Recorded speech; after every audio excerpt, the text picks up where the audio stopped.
Hello YouTube, this is Morgan, Airspeed Prime here with my next Boruto anime review. This one's going to be for episode 268. We begin to get a little bit more into the main plot here, in that this seemed to be the episode where they wanted to actually begin to present to you an idea, very obvious perhaps, who this assassin actually is. As the episode goes on, it does seem to be a little bit more than just X character is the assassin, hiding their identity.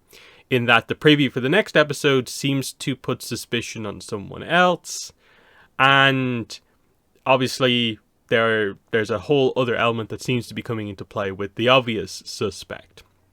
The other thing that was quite interesting at the end of this episode is that Kei actually figures out that Kawaki has been guarding her. She sort of has always had a sense that some sort of an assassination plot against her is happening, but this is where she properly figures out that, oh, the reason Kawaki is focusing on me so much is because he is guarding me or protecting me.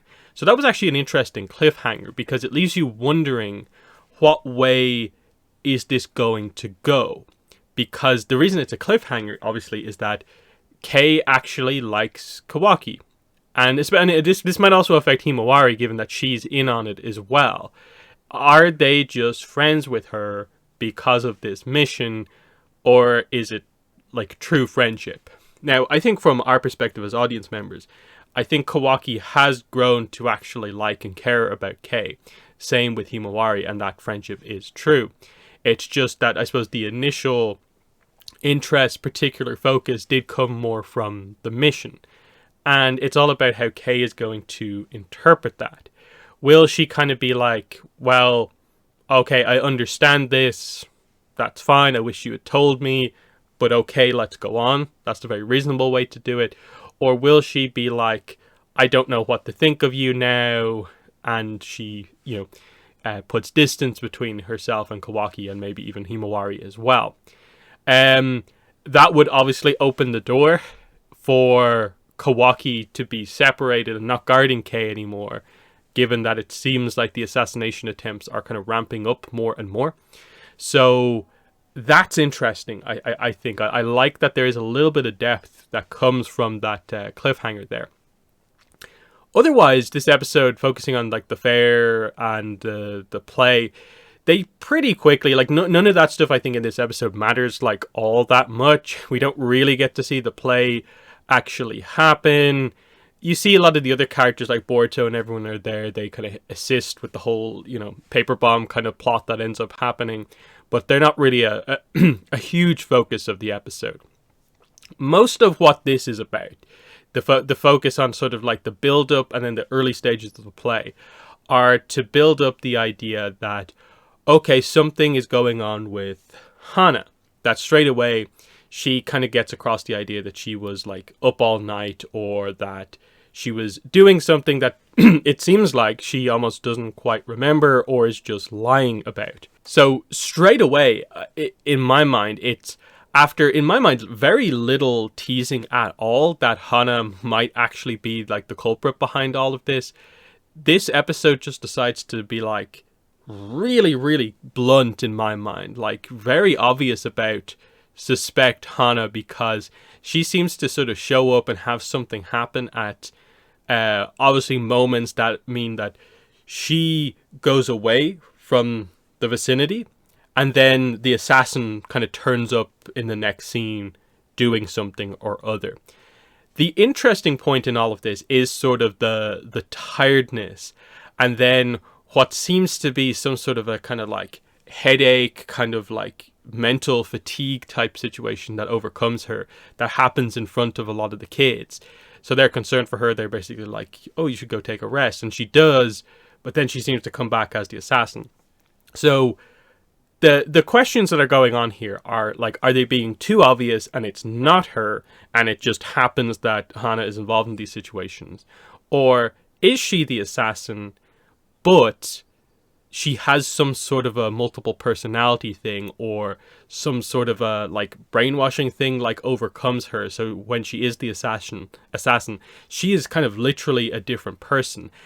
That seems to be the way that they're going with it, and I think that would make for the most interesting story, because I kind of feel like the direction to go with this is to ultimately have Hana end up as their teacher and sort of explain away the assassin aspect as she's being controlled, or it is an aspect of her personality that can be calmed down in some way.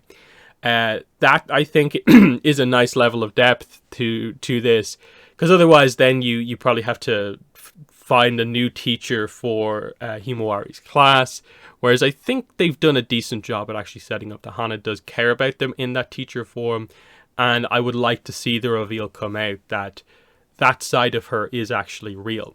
Now, will they do some sort of a thing where the two maybe seemingly opposite personalities of like sort of the clumsy and kind of weak teacher who cares versus the ruthless assassin who is actually quite skilled?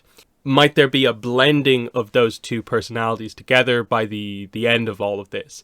We'll see what way they go. They could go either way with that, but that's where I'm pretty much set on it. I feel that the idea is not that this is meant to be some giant red herring that we're meant to be misdirected here, and it is just someone we don't know, and Hana is just conveniently involved in these situations. I do think the reveal will be that it is her, but technically not quite her, because it's sort of a different personality. That's what I think they'll do. The last thing to discuss, I suppose, for the most part, is the preview for next episode seems to suggest that the butler all of a sudden is going to maybe come into suspicion. There was a shot of him looking a bit menacing with the look on his face, and then they clearly showed what I think was like a man's kind of foot approaching the door where Kay is, and it doesn't seem like there are other characters around her. So maybe they have gone for the idea that she's isolated herself from the people she considers maybe they're not my friends, maybe they're just doing this to for their mission, and so she gets herself into trouble in this situation, and it's revealed that some of the people close to her are actually, that she maybe does fully trust, are actually not to be trusted, and she'll maybe get that little bit of a lesson of, I shouldn't have doubted maybe the friendship of Kawaki and Himawari or something like that. We'll see what way they go with it, but that's what they seem to perhaps be going for in all of this. Will they do that as well, have multiple assassins going on? I suppose you do need to have someone else involved. Otherwise, it might be sort of tricky to do the reveal on what's going on with Hana and the potential multiple personalities without someone else there who's maybe familiar with her to explain it. But we'll see how that actually ends up playing out. Other than that, there's the whole paper bomb thing. We saw a couple of the characters get involved in that. There's not a lot to say. Kawaki gets in the way with a shadow clone. Nothing particularly goes wrong. I'm perhaps maybe slightly worried that what they seem to be doing, but also based on the preview, is that Kawaki is apparently going to be taken off this mission just because he didn't immediately report the assassin. I suppose he left it a day, and he's arguing that I was just late in reporting it in. He'll get back involved in the mission and I suppose redeem himself in that way. But let's see how they do that in the next episode. So I appreciated this as what seems like a full-on transition episode from more of the kind of fun school hijinks into the plot becoming much more prevalent. And I actually like that there's a little bit of depth to what's going on with the assassin, and then they're putting suspicion on perhaps other characters as well. Plus, that character dynamic of how will Kay take being guarded by Kawaki, and what that means for her friendship with him, and might Himawari also be involved in that as well.